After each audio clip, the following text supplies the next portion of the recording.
We've got a lot of people who are interested in asking this question, many in fact. It comes from Danielle Raphael. My question is directed to Penny. Penny, you say that you support your party's decision to be against gay marriage even though you are gay yourself. How can you sit idly back and allow yourself to remain silent about the obvious inequality that you are kept in?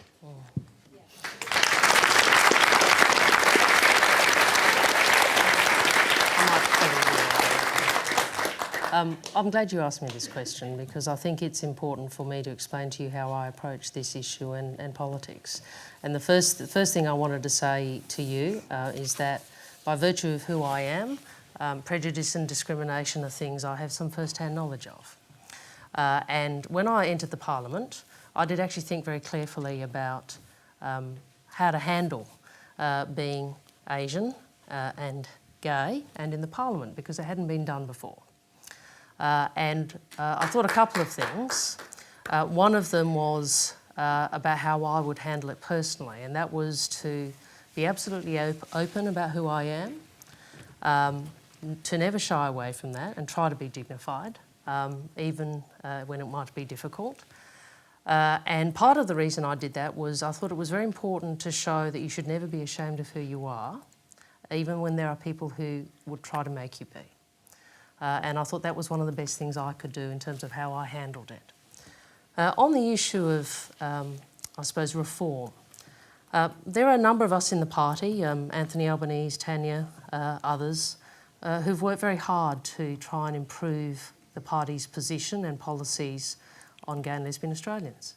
And I can remember in 1998, a national conference I was at, I think Richo was there, was the very first time we actually had in the platform any reference to discrimination on the basis of sexuality.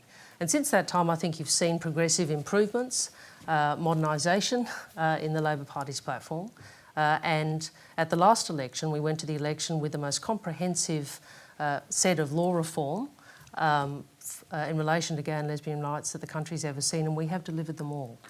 We have delivered them all. And they are important things. They are things such as parental recognition of children of same-sex relationships under the Family Law Act. They are recognition of same-sex relationships as de facto relationships in federal law, in Veterans Affairs, in terms of Medicare access.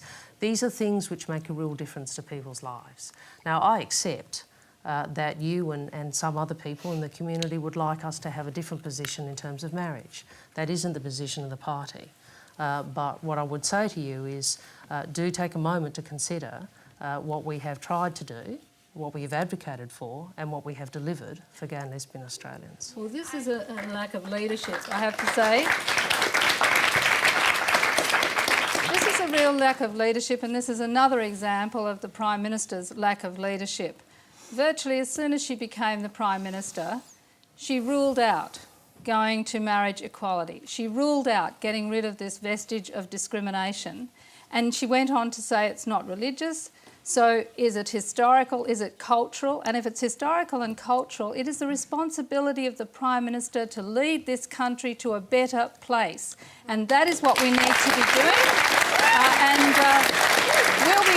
We'll have legislation. We have legislation. We put it to the Parliament before. It was voted down by everyone except the Greens. We will be putting it in there again in balance of power in the Senate. And we are hoping that this time, whoever is in government will go to a conscience vote on this, because I'm confident that the Australian community really wants to see this change, and Julia Gillard should offer leadership in this regard. All right, I'm going to throw that back for a brief response to Penny Wong, and I suppose the key question there is whether a conscience vote under those circumstances... I don't agree with conscience votes, and I'll tell you why, and that's also from a feminist perspective. If we'd had conscience votes in the Labor Party on a range of issues, we obviously have on abortion, but on other issues, there are many reforms which would not have been achieved. I have a view that you join a team, you're part of the team, and that's the way we operate, and people sometimes like that and sometimes they don't, but that's... All right. We've got time for one quick response from the audience there. Sorry, just hang on, Graham. Malcolm Turnbull openly disagrees with Liberal policy on ETS. Why can't you openly disagree with Labor policy on gay marriage? Well, because as I've said... Can I answer it rather than Penny? Yeah. Look, I'm amazed somewhat by these questions, really. You would not have had many of the things that have now happened that she's already referred to, if people like Penny weren't in the Labor Party and weren't pushing for him. There are a lot of people in the Labor Party who don't agree with this stuff. At the moment, there's nowhere near a majority. But there will be. There will be over time, because people like Penny will work for it and it'll get up in the end. But give her a break, for God's sake. She's part of a caucus. There's a whole lot of them. She doesn't run the government. She's a part of it.